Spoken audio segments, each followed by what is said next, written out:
রাজ্য বিদ্যুৎ বন্টন সংস্থার পক্ষ থেকে সকল গ্রাহক ও জনসাধারণকে জানানো যাইতেছে যে কালবৈশাখী বা ঝড় বৃষ্টি হলে বিশেষ করে সন্ধ্যাবেলায় বা ভোরবেলায় রাস্তাঘাট, চাষের জমি, পুকুরে গেলে অতিরিক্ত সতর্কতা অবলম্বন করুন।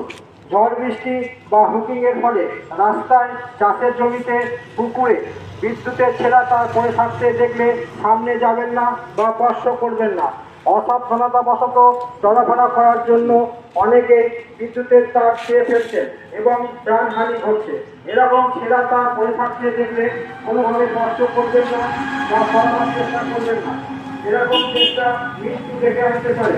ছেঁড়া তার পড়ে থাকতে দেখলে স্থানীয় বিদ্যুৎ অফিসে খবর দিন বা টোল ফ্রি নাম্বার 19121 বা 1800 345 3201 এ খবর দিন। পাশাপাশি